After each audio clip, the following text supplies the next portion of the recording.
Saying the words Academy Award and The Rock in the same sentence has just been something that feels like a mistake in years past. If I heard someone say that, I would sit them down and ask how they're doing. Are you doing okay? How are you feeling? And make no mistake, while I do like The Rock, he seems like a cool dude, I can say his filmography does not really speak to me personally. I'm all for getting the bag, I'm jealous, but I can only handle so many red ones or red notices before I lose my mind. Why is it all red anyway? Well, enter the Safdies, or should I say Safdie singular. After the Safdie brothers have split apart with both individually directing their own movies this year for A24, Benny Safdie turned to The Rock to make a film on Mark Kerr, a legendary UFC and MMA fighter during a set period of a few years. And many people have been wondering and even touting this as The Rock's moment. A standing ovation at the Venice Film Festival, which moved him to tears, further solidified that thought. Well, I had a chance to see it at the North American premiere at the Toronto International Film Festival, and it's alright.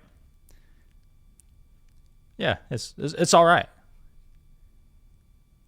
Why are we still on this shot? I did not hate it. I did not love it. But I did not know Mark Kerr was from Arizona. So I guess this is another entry into #ArizonaZone. Now, as I have mentioned many times in the previous years, many times this year, and in the future years, I do have somewhat of an allergy to the biopic. And I think that sentiment is spreading to general audiences as well, along with some filmmakers too. Rather than starting off a biopic as that person in their kid years where everyone realizes they're a prodigy or look at the hardships they went through, it feels like people are starting to turn towards, okay, let's just mark a set period of their life and we can tell the story that way. And that is something I definitely prefer. I am sick of the normal biopic formula, and The Smashing Machine does follow that new trend. We follow him for a period of a few years during some very pivotal moments of his life. And as people have mentioned, this is sort of a different flavor of biopic. You would think that a movie about a fighter like Mark Kerr would be very high-octane energy, just with some ferocious moments. Moments that would make you stand up and cheer, like in Creed, for example. And to this movie's credit or detriment, depending on who you are,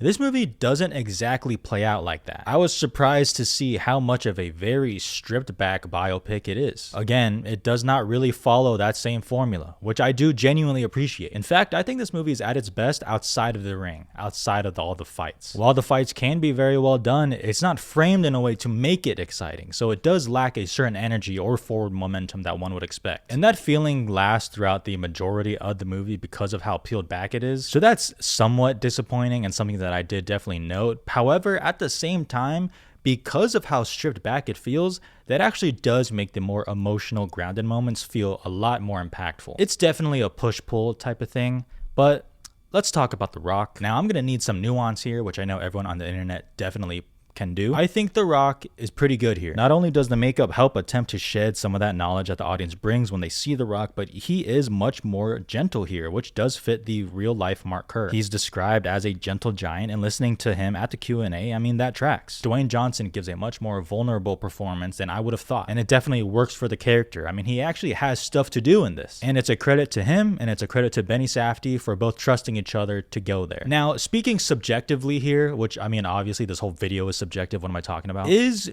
Dwayne Johnson being graded on a curve?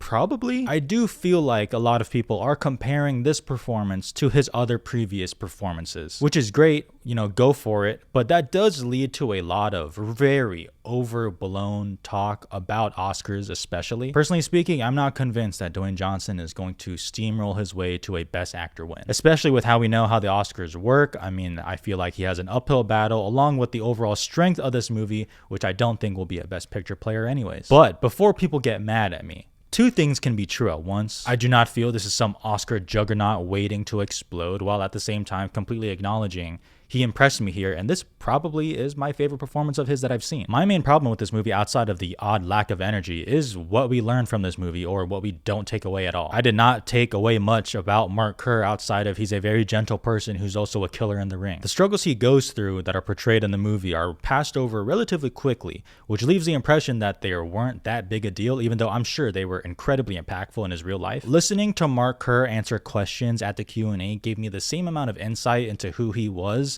as the same 2-hour movie that we just saw previously. And Emily Blunt, who I love, her character here kind of baffles me. I know it's based off a real person who was in the audience at TIFF, so maybe they were doing an excellent job with this, but Her whole character just puzzles me. Not the performance, but the character. How she was written, what she was asked to do. I do not understand it at all. Some people will watch this and be surprised at the different nature of the biopic here and be very impressed with a Dwayne Johnson performance, while others will watch this and kind of wonder what's the point. I'm very curious to see this again, but ultimately I think there are a lot of things to like about it, just as there are as many things to not really care for at all. You tell me what you think once you've seen it in the comments below, but for now, The Smashing Machine, 3 stars. Hey, I've been wrong all the time and I will continue to be wrong. Maybe this is his year and I'm just hating. I don't know. Please consider subscribing if you haven't already. I got more videos on the way from Tiff about the Oscars, so stay tuned for that if you're interested. I'll see you guys next time.